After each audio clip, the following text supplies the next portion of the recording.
Ang Kapweston Highland Resort ay bunga ng pananaw at ideya ng mag-asawang Ricardo Cano Tan at Nita Tan. Ang kasaysayan nito ay kasing kaganda ng at grande ng kasalukuyan anyo na naghihintay ng mga bisita na nagnanais makipag-ugnayan sa paraisong ito sa Negros Occidental. Nagsimula ang konstruksyon ng Kapweston Highland Resort noong Hunyo 2011 at formal itong binuksan sa pamagitan ng isang engrandeng paglulungsad noong Mayo 2014. Matatagpuan sa hangganan ng dalawang maunlad na lungsod sa probinsya, Bacolod City at Talisay City. Ang Kapwestohan ay isang 5 ektaryang lupain na nagpapakita ng ganda ng luntiang kagubatan ng Mount Macaulay. Mula rito, matatanaw ang halos kalahati ng buong probinsya ng Negros Occidental at pati na rin ang isla ng Panay. Kadalasan malamig ang klima sa resort habang kitang-kita naman ang matinding init sa kapatagan sa ibaba.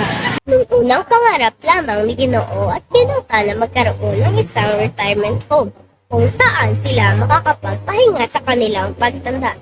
Inalok sa kanila ng may-ari ng lupain sa Kapwestohan at dahil hindi pa nila ito personal na nakita dahil abala si Chita noon sa kaniyang karera sa politika, nagpasya silang bilhin ito. Nang tuluyan na nila makita ang lugar, labis sila namangha sa gandang nagiwad sa kanilang harapan. Dahil sa tanawin mula sa Kapwestohan, nagsimula silang gumawa ng mga plano upang paunlarin ito. Isang resort na higit pa sa isang maliit na Tagaytay at higit pa sa lahat ng mga inaasahan ng mga bisita. Mula sa dating damuhang lupa na nasa 800 metro taas na dagat ay makita ng lupain nila G at nilang Pan ay nagkaroon ng napakalaking pagbabago at ito ay isa sa pinakawalang destinasyon ng mga turista sa Negros Occidental. Isang paraiso. Ito nang bibigay saya at ginawa sa mga bata at matatanda para pang bumabalik sa panahon ng mga dinosaurs. Nakakalipad rin sa mundo ng mga superheroes. Nakakatayo rin sa tabi ni na Incredible Hulk, Spider-Man, Batman, Superman, Thor at Green Lantern.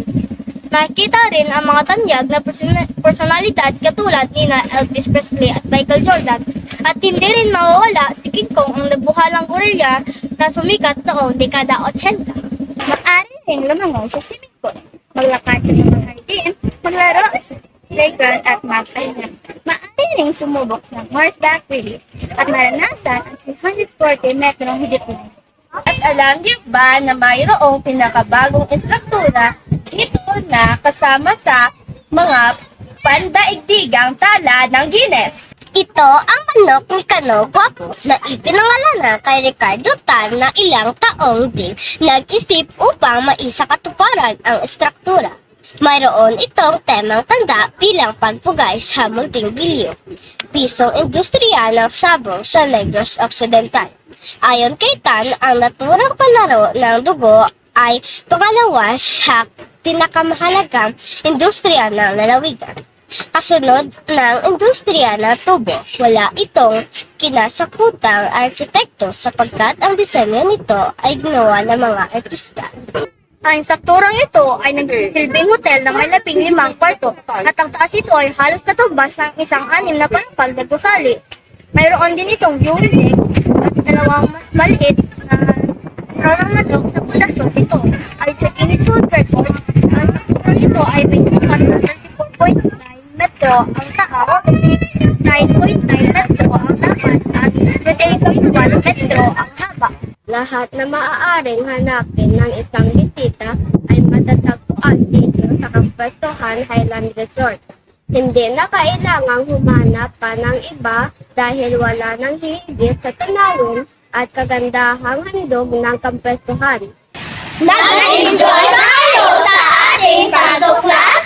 Ano pa ang hinihintay nyo? Bumisita na sa Kapwestohan!